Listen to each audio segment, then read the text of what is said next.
ನನ್ನ ಗಂಡನ್ನ ಸಾಯಿಸ್ಬೇಕು ಅನ್ನೋ ನಿನ್ ಪ್ರಯತ್ನ ನೆರವೇರದೆ ಇರೋದ್ರಿಂದ ಕೇಕಲ್ಲಿ ವಿಷ ಹಾಕಿ ಮನೇಲಿ ಎಲ್ರೂನು ಕೊಲ್ಬೇಕು ಅನ್ಕೊಂಡಿದ್ಯಾ ಅಮ್ಮ?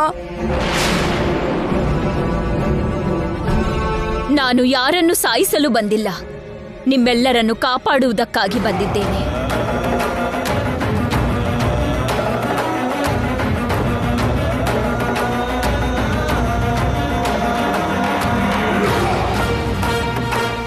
ಏನ್ರಿ, ನೀವ್ ವಿಷ ಬೆರೆಸಿರೋ ವಿಷಯ ಗೊತ್ತಾಗೋಯ್ತಾ?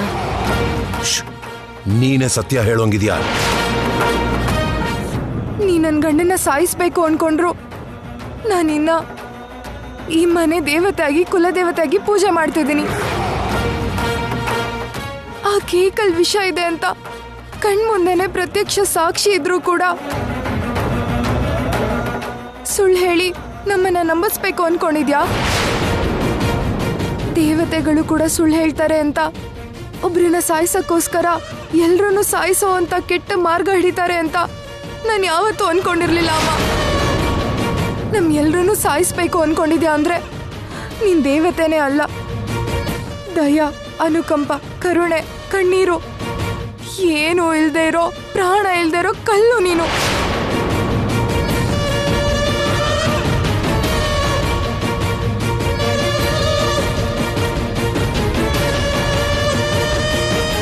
ನಿಮ್ ಸರ್ಪ ಜಾತಿ ಲಕ್ಷಣದ ಬಗ್ಗೆ, ಧರ್ಮ ಅಧರ್ಮದ ಬಗ್ಗೆ ಹೇಳೋ ನೀನು ಇಂಥ ಮೋಸಕ್ಕೆ ಮನ್ಸು ಮಾಡಿದ್ಯಾ ಅಂದ್ರೆ ನಿನ್ ದೇವತೆನೇ ಅಲ್ಲ.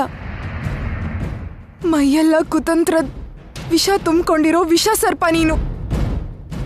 ನೀನಷ್ಟಕ್ಕೂ ನಿಲ್ಲಿಸು ನಿನ್ನ ಮಾತನ್ನು.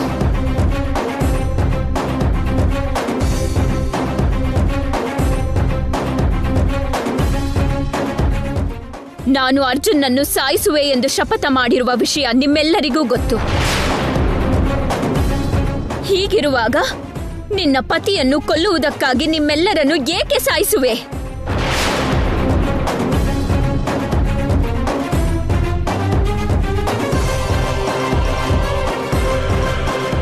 ನಾನು ಹಾಗೆ ಸಾಯಿಸಬೇಕೆಂದರೆ ಅರ್ಜುನನ್ನು ಸಾಯಿಸಲು ಅಡ್ಡಿಪಡಿಸುತ್ತಿರುವ ನಿಮ್ಮೆಲ್ಲರನ್ನು ಎಂದೋ ಸಾಯಿಸುತ್ತಿದ್ದೆ.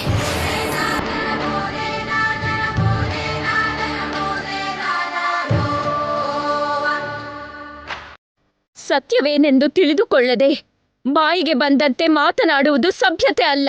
ಸೇಡು ಪ್ರತೀಕಾರ ತೀರಿಸಿಕೊಳ್ಳುವುದಕ್ಕಾಗಿ ನೀತಿ ನಿಯಮಗಳು ಮರೆತು ಹೋಗಿ ಕುತಂತ್ರ ಮಾಡುವುದು ನಮ್ಮ ಸರ್ಪ ಜಾತಿಯ ಸಂಸ್ಕಾರವಲ್ಲ.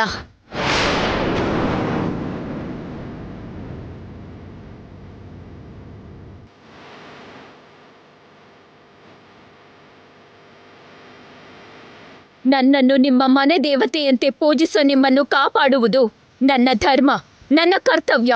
ಹಾಗಾಗಿ ಅದರಲ್ಲಿ ವಿಷವಿದೆ ಎಂದು ಗ್ರಹಿಸಿದ್ದರಿಂದ ನಿಮ್ಮೆಲ್ಲರ ಪ್ರಾಣ ಹೋಗದ ಹಾಗೆ ನಿಮ್ಮೆಲ್ಲರನ್ನು ಕಾಪಾಡಲು ಬಂದೆ.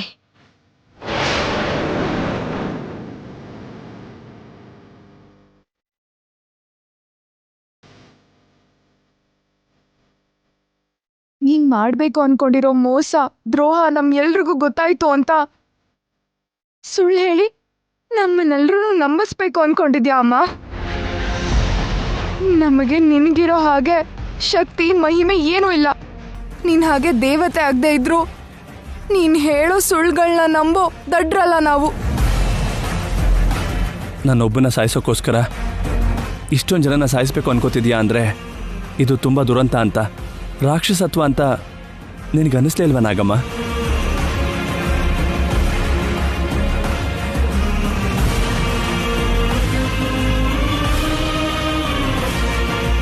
ತಪ್ಪು ಮಾಡೋರು, ಕೊಲೆ ಮಾಡೋರು ಕೂಡ ಸೇಡಿರೋರ ಮೇಲೆ ಪ್ರತೀಕಾರ ತಗೋತಾರೆ ವಿನಃ ಅವ್ರ ಸೇಡಿಗೆ ಸಂಬಂಧ ಪಡೆದೇ ಇರೋರ ಮೇಲೆ ಪ್ರತೀಕಾರ ತಗೋಬೇಕು ಅಂದ್ಕೊಳ್ಳೋದಿಲ್ಲ. ನೀನು ಅಂಥವ್ರಿಗಿಂತನೂ ಕೀಳಾಗಿ ಹೇಗೆ ಯೋಚನೆ ಮಾಡಿದೆ ನಾಗಮ್ಮ?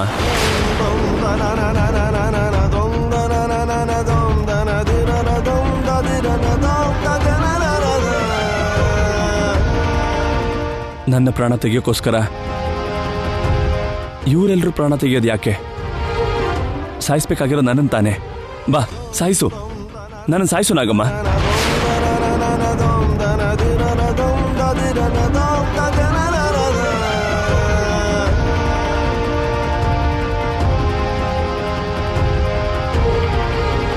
ಪ್ರತಿ ತಾಯಿನೂ ತನ್ನ ಮಕ್ಕಳನ್ನ ಕಾಪಾಡ್ಕೋಬೇಕು ಅನ್ಕೋತಾಳೆ. ಅಂಥದ್ರಲ್ಲಿ ನಮ್ಮಂಥವ್ರಿಗೆಲ್ಲ ತಾಯಿಯಾಗಿರೋ ನೀನು ನಮ್ಮನ್ನೆಲ್ಲ ಸಾಯಿಸ್ಬೇಕು ಅನ್ಕೊಂಡಿದ್ಯಲ್ಲ ನಾಗಮ್ಮ. ನಿನಗೆ ಪ್ರತೀಕಾರ ತೀರ್ಸ್ಕೋಬೇಕು ಅನ್ಕೊಂಡ್ರೆ ನನ್ನನ್ನು ಸಾಯಿಸು. ನನ್ನ ಮೊಮ್ಮಗನ್ನ ಏನು ಮಾಡದೆ ಬಿಟ್ಬಿಡಮ್ಮ, ಬಿಟ್ಬಿಡು. ಬೇಕು ಅಂದ್ರೆ ನನ್ನನ್ನು ಸಾಯಿಸ್ಬಿಡು, ನನ್ನ ಮಗನ್ನ ಉಳಿಸ್ಕೊಡಮ್ಮ, ಉಳಿಸ್ಕೊಡು. ನಮ್ಮಿಷ್ಟೆಲ್ಲ ಪ್ರಾರ್ಥನೆಗೆ ಕರ್ಗೋಳಾಗಿದ್ರೆ ನಾಗಮ್ಮ ಇಂಥ ದ್ರೋಹ ಮಾಡೋಕೆ ಮನ್ಸ್ ಮಾಡ್ತಾ ಇರ್ಲಿಲ್ಲ ಅತ್ತೆ. ಭೈರವಿ, ನಾನು ಏನು ಹೇಳಿದರೂ ನೀವು ಕೇಳುವುದಿಲ್ಲ ಎಂದು, ನನ್ನ ಮಾತು ನಂಬುವುದಿಲ್ಲ ಎಂದು ಅರ್ಥವಾಯಿತು. ಈ ದುರಂತಕ್ಕೆ ಕಾರಣವಾದವರ್ಯಾರು, ಅದರಲ್ಲಿ ವಿಷ ಬೆರೆಸಿದವರ್ಯಾರು, ಈಗಲೇ ನಿಮಗೆ ತೋರಿಸಿದೆ.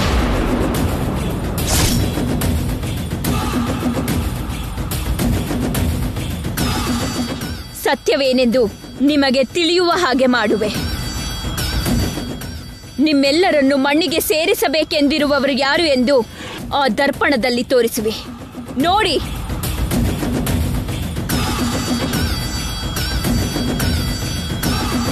ಏನ್ರಿ, ಅಕಸ್ಮಾತ್ ನಿಮ್ಮನ್ನು ತೋರಿಸ್ಬಿಡ್ತಾಳೇನ್ರಿ?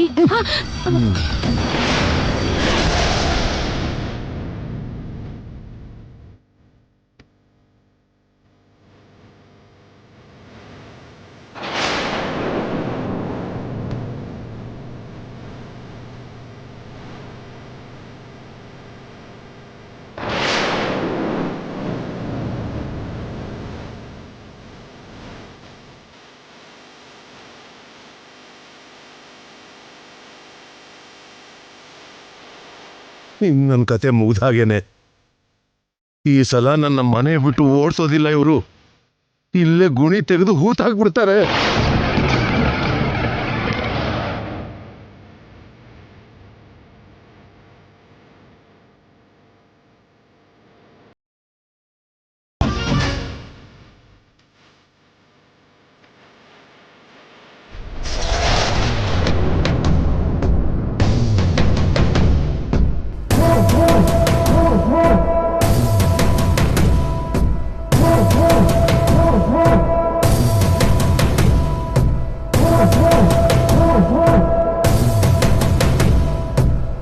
ಏನಂದ್ರೆ ನಿಮ್ ಚಿತ್ರ ಕಾಣಿಸ್ಲಿಲ್ಲ.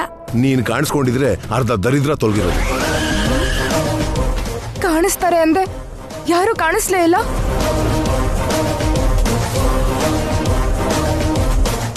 ಕಾಣಿಸಬೇಕಿತ್ತು, ಆದರೆ ಕಾಣಿಸುತ್ತಿಲ್ಲವೆಂದರೆ ನನ್ನ ಶಕ್ತಿಗೆ ಮತ್ತೊಂದು ಶಕ್ತಿ ಅಡ್ಡಿ ಮಾಡುತ್ತಿದೆ. ಹೇಳಿರೋ ಸುಳ್ಳುನ ನಿಜ ಅಂತ ನಂಬ್ಸಕ್ಕೆ ಮತ್ತೆ ಇನ್ನೊಂದು ಸುಳ್ಳು ಹೇಳ್ತಿದ್ಯಾ ಅಂತ ಚೆನ್ನಾಗಿ ಅರ್ಥ ಆಗ್ತಾ ಇದೆ ನಾಗಮ್ಮ. ನಾನು ಹೇಳುತ್ತಿರುವುದು ಸತ್ಯ ಭೈರವಿ. ಯಾವುದೋ ಒಂದು ಶಕ್ತಿ. ಸಾಕ್ ನಿಲ್ಸಮ್ಮ. ಸುಳ್ಳು ಹೇಳಿ ಯಾಕೆ ನಂಬಿಸ್ತೀಯ? ಮೋಸ ಮಾಡಿ ಯಾಕೆ ಸಾಯಿಸ್ಬೇಕು ಅನ್ಕೊಳ್ಳೋದು? ನಮ್ಮನ್ನ ಸಾಯಿಸ್ಬೇಕು ಅಂತಾನೆ ಬಂದಿದ್ಯಾ ಅಲ್ವಾ?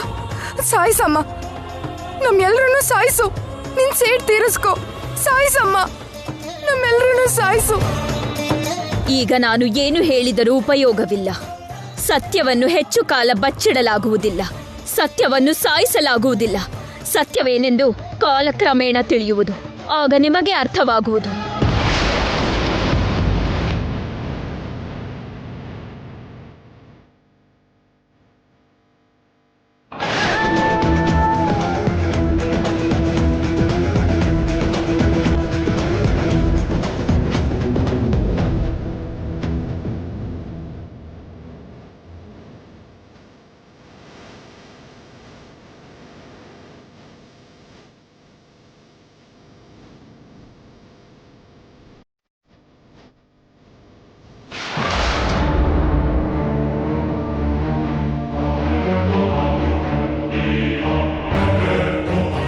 ಮಾತೆ ಮಾತೆ ಮಾತೆ, ನೀವು ಹೇಳ್ದಾಗೆ ಎಲ್ಲರೂ ಒಟ್ಟಿಗೆ ಸೇರಿಸಿ ಸಾಯಿಸೋದಿಕ್ಕೆ ಆ ಅರ್ಜುನ್ ಹುಟ್ಟದಬ್ಬದ ಕೇಕಲ್ಲಿ ವಿಷ ಬೆರೆಸ್ತೆ.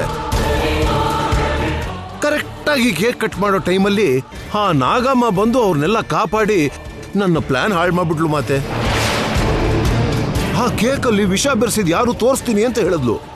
ನನ್ನ ಬಗ್ಗೆ ಎಲ್ರಿಗೂ ಗೊತ್ತಾದ ಮೇಲೆ ಅವರೆಲ್ಲರೂ ಸೇರ್ಕೊಂಡು ನನ್ನ ಸಾಯಿಸ್ಬಿಡ್ತಾರೆ ಅಂತ ಹೆದರ್ಕೊಂಡ್ಬಿಟ್ಟೆ. ಮಾತೆ, ಆದ್ರೆ ಆ ನಾಗಮ್ಮ ನನ್ನ ಬಗ್ಗೆ ಏನು ಹೇಳಲಿಲ್ಲ ಮಾತೆ. ದೊಡ್ಡ ಗಂಡಾಂತರದಿಂದ ಪಾರಾದೆ ಮಾತೆ. ಗಂಡಾಂತರದಿಂದ ನೀನ್ ಹೊರಗ್ ಬರ್ಲಿಲ್ವೋ? ನೀನಲ್ಲಿ ಕಾಣಿಸ್ದೇ ಇರೋ ಹಾಗೆ ಮಾಡಿದ್ದು ನಾನೇ. ನೀವ್ ಮಾತೆ, ಆ ನಾಗವೇಣಿ ಅರ್ಜುನ ಸಾಯಿಸ್ಬೇಕು ಅಂತ ಸೇಡಿಟ್ಕೊಂಡಿದ್ದಾಳೆ ಹೊರತು ತನ್ನ ಭಕ್ತೆಯಾಗಿರೋ ಆ ಭೈರವಿನ ಸಾಯಿಸೋಲ್ಲ. ಭೈರವಿನ ಕಾಪಾಡೋಕೆ ನಾಗವೇಣಿ ಅಲ್ಲಿಗೆ ಬರ್ತಾಳೇನೋ ಅಂತ ಅನುಮಾನ ಪಟ್ಟೆ. ನಾನು ಅನುಮಾನ ಪಟ್ಟ ಹಾಗೆ ನಾಗವೇಣಿ ಅಲ್ಲಿಗೆ ಬಂದ್ಲು. ಕಾಪಾಡಕ್ ಹೋದ್ರು ಕೂಡ ಎಲ್ರೂ ನಾಗವೇಣಿನೇ ಅನುಮಾನಿಸ್ತಾ ಇದ್ದಿದ್ರಿಂದ ಅವ್ರೆಲ್ರೂ ಅನುಮಾನ ನಿಜ ಅಲ್ಲ ಅಂತ ಹೇಳೋಕೆ, ವಿಷ ಬೇಸಿದ್ದು ನೀನೇ ಅಂತ ಸಾಬೀತ್ ಮಾಡೋಕೆ ಆ ನಾಗವೇಣಿ ಖಂಡಿತ ಪ್ರಯತ್ನ ಪಡ್ತಾಳೆ ಅಂತ ನಾನು ಊಹೆ ಮಾಡಿದ್ದೆ.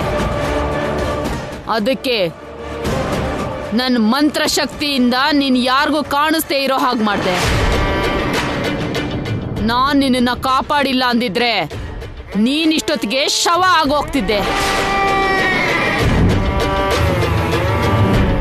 ನನ್ನ ಕಾಪಾಡಿದ್ದಕ್ಕೆ ನಿಮ್ಮ ಋಣನ ನಾನು ಹೇಗೆ ತೀರ್ಸ್ಕೊಳ್ಳಿ ಮಾತೆ?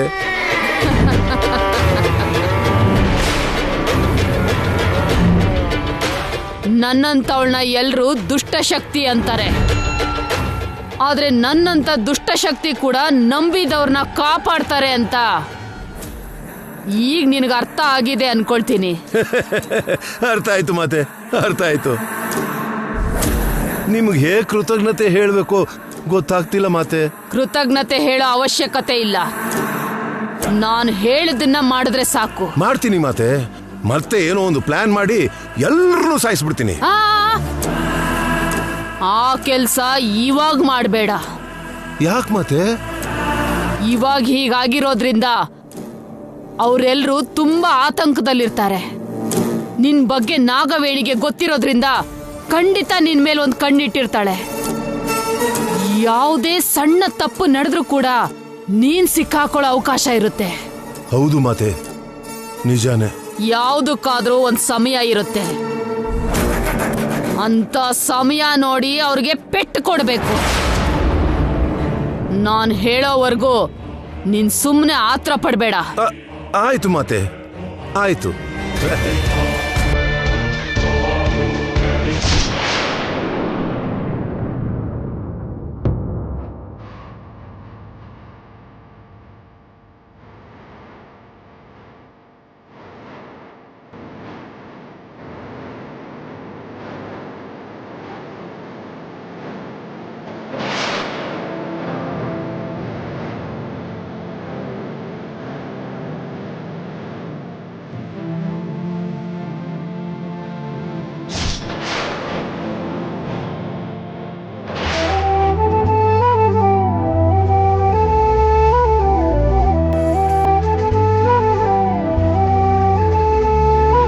ಮಾವ, ಯಾವುದೋ ಆವೇಶದಲ್ಲಿ ನಾಗಮ್ಮನ ಮೇಲೆ ಅನುಮಾನ ಪಟ್ಬಿಟ್ಟೆ ಹೊರತು ಕೇಕಲ್ಲಿ ವಿಷ ಬೆರೆಸಿದ್ದು ನಾಗಮ್ಮ ಅಲ್ಲ ಮಾವ. ನಿನ್ನ ಕೈಯಲ್ಲಿ ವಿನತಾದೇವಿ ತಾಯ್ತಾ ಇರೋದ್ರಿಂದ ನಾಗಮ್ಮನ ಸಾಯಿಸಕ್ಕಾಗ್ತಾ ಇಲ್ಲ. ಆದ್ರೆ ಮನೆಯವ್ರನ್ನೆಲ್ಲ ಈಸಿಯಾಗಿ ಸಾಯಿಸ್ಬೋದಲ್ವಾ? ಹಾಗಿರ್ಬೇಕಾದ್ರೆ ಮಾಯ ಮಾಡೋ, ಮೋಸ ಮಾಡೋ, ಎಲ್ಲರನ್ನೂ ಸಾಯಿಸೋ ಅಗತ್ಯ ಏನಿದೆ? ನನಗೂ ಹಾಗೆ ಅನ್ನಿಸ್ತಾ ಇದೆ. ಯಾರೂ ಅಡ್ಡ ಬರ್ದಿರೋ ಹಾಗೆ ನಿನ್ನ ಒಂಟಿ ಮಾಡಿ ಸಾಯಿಸೋಕ್ಕೋಸ್ಕರ ಹಾಗೆ ಮಾಡಿರ್ಬೋದು ಅಂತಾನೂ ಅನ್ನಿಸ್ತಾ ಇದೆ. ಇಲ್ಲ ಭೈರವಿ, ಮಣಿನ ನಾನು ತಗೊಂಡು ಬಂದಿರೋದ್ರಿಂದ ನನ್ನ ಮೇಲೆ ಸೇಡಿಟ್ಕೊಂಡಿದ್ದಾಳೆ. ಆದರೆ ಯಾವ ತಪ್ಪು ಮಾಡದಿರೋ ನಿಮ್ಮನ್ನೆಲ್ಲ ಯಾಕೆ ಸಾಯಿಸ್ಬೇಕು ಅನ್ಕೋತಾಳೆ? ಹಾಗೆ ಸಾಯಿಸ್ಬೇಕು ಅಂದ್ಕೊಂಡ್ರೆ ನೀನು 2 ಸಾರಿ ಅಡ್ಡ ಬಂದರೂ ನಾಗಮ್ಮ ನನ್ನ ಕಚ್ಚದೆ ಕಾಪಾಡಿದ್ಲು. ಹೀಗಿರುವಾಗ ನೀನು ನನ್ನ ಕಾಪಾಡೋಕೆ ಬಂದಾಗ ನಾಗಮ್ಮ ನಿನ್ನೆ ಸಾಯಿಸ್ಬೋದಿತ್ತು ಅಲ್ವಾ? ನಿನ್ನ ಏನು ಮಾಡಿದಿರೋ ನಾಗಮ್ಮ ನಿನ್ನ ಕಡೆಯವ್ರನ್ನ ನನ್ನ ಕಡೆಯವ್ರನ್ನ ಯಾಕೆ ಸಾಯಿಸ್ಬೇಕು ಅನ್ಕೋತಾಳೆ?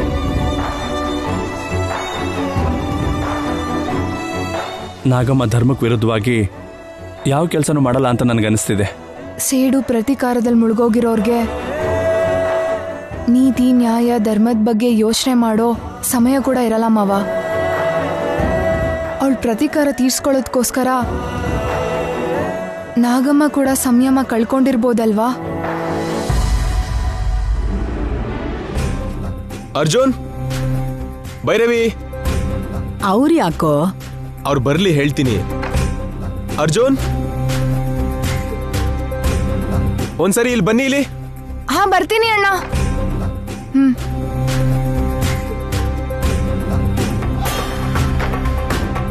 ಬನ್ನಿ, ಕೂತ್ಕೊಳ್ಳಿ. ಏನಣ್ಣ? ಮೊದಲು ಕೂತ್ಕೊಳ್ಳಿ, ಹೇಳ್ತೀನಿ. ಕೂತ್ಕೊಳ್ಳಿ.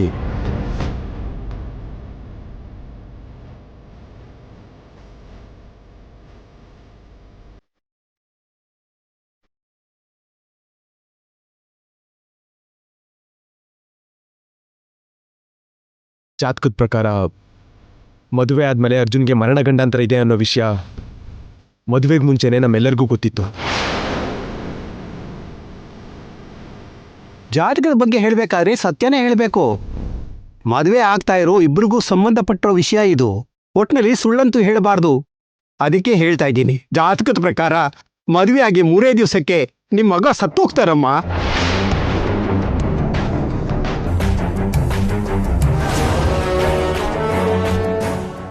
ಮರಣ ಗಂಡಾಂತರ ಇರೋದಕ್ಕೆ ನಾಗಮ್ಮ ಅರ್ಜುನ್ ಮೇಲೆ ಸೇಡ್ ತೀರ್ಸ್ಕೋಬೇಕು ಅನ್ಕೊಂಡಿದ್ದಾಳೆ.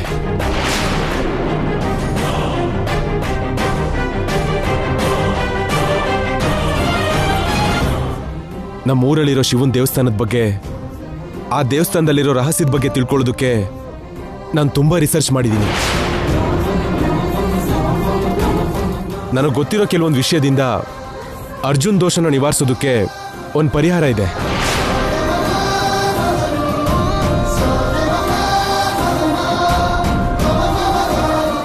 ಏನಣ್ಣ ಅದು? ಶಿವನ ಪುತ್ರಿಯಾಗಿರೋ ಮಾನಸದೇವಿ ವಿಗ್ರಹ ಆ ದೇವಸ್ಥಾನದಲ್ಲಿದೆ. ಆ ದೇವತೆ ಆಶೀರ್ವಾದ ಪಡ್ಕೊಂಡ್ರೆ, ಅವಳ ಅನುಗ್ರಹ ನಮ್ಮೇಲಿದ್ರೆ, ಆ ಸರ್ಪ ಜಾತಿಯಿಂದ ಅರ್ಜುನ್ಗೆ ಯಾವ ಥರ ತೊಂದರೆನೂ ಆಗಲ್ಲ.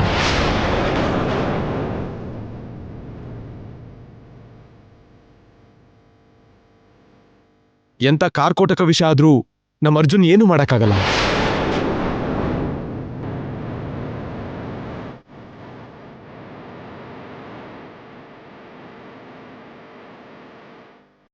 ಹಾಗಾದ್ರೆ ಈಗಲೇ ಹೋಗಿ ಆ ದೇವಿ ದರ್ಶನ ಮಾಡ್ಕೊಂಡು ಅವಳ ಅನುಗ್ರಹ ಸಂಪಾದನೆ ಮಾಡ್ಕೊಂಡ್ ಬರ್ತೀನಿ ಅಣ್ಣ. ಮಾನಸ ದೇವಿ ತುಂಬಾ ಶಕ್ತಿ ಇರೋ ದೇವತೆ. ಆ ದೇವಿ ದರ್ಶನ ಮಾಡೋದು ಅಷ್ಟು ಸುಲಭದ ಕೆಲಸ ಅಲ್ಲಮ್ಮ, ತುಂಬಾ ಕಷ್ಟ. ಅಮ್ಮನವ್ರನ್ನ ದರ್ಶನ ಮಾಡೋದು ಕಷ್ಟ ಅಂತಿದ್ಯಲ್ಲೋ? ಹೆಜ್ಜೆ ಹೆಜ್ಜೆಗೂ ತೊಂದರೆಗಳು ಎದುರಾಗುತ್ತೆ. ಅವುಗಳನ್ನು ದಾಟ್ಕೊಂಡು ಹೋಗೋದು ಸಾಧ್ಯ ಆಗದೆ ಇರೋ ಕೆಲಸ ಅಜ್ಜಿ.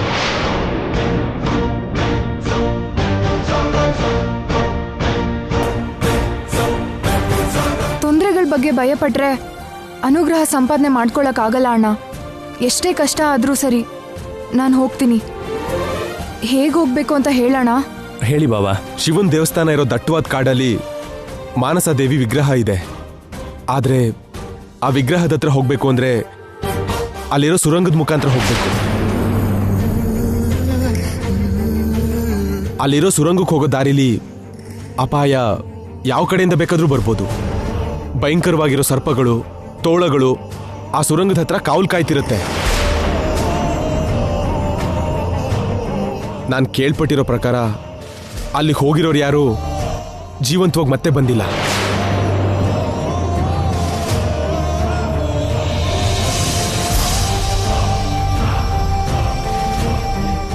ಇಷ್ಟೊಂದು ಭಯಂಕರವಾದ ತೊಂದರೆಗಳನ್ನ ದಾಟ್ಕೊಂಡು ಹೋದ್ರೇನೆ ಆ ಮಾನಸದೇವಿ ವಿಗ್ರಹ ಇರೋ ಜಾಗಕ್ಕೆ ಹೋಗಕ್ಕಾಗದು. ಪ್ರಾಣ ಹೋಗುತ್ತೆ ಅಂತ ಗೊತ್ತಿದ್ರು ಅಂತ ಅಪಾಯಗಳನ್ನ ದಾಟ್ಕೊಂಡು ಯಾರೇ ಆಗ್ಲಿ ಹೇಗ್ ಹೋಗಕ್ಕಾಗತ್ತೆ ಆದಿತ್ಯ? ಅಂತ ಅಪಾಯನ ದಾಟ್ಕೊಂಡು ಯಾರು ಹೋಗಕ್ಕಾಗಲ್ಲ ಅಲ್ವಾ ರೀ? ಅದು ಅಲ್ಲದೆ ಜೀವಕ್ಕೂ ತೊಂದರೆ ಇದೆ ಅಂತಿದ್ದೀರಾ?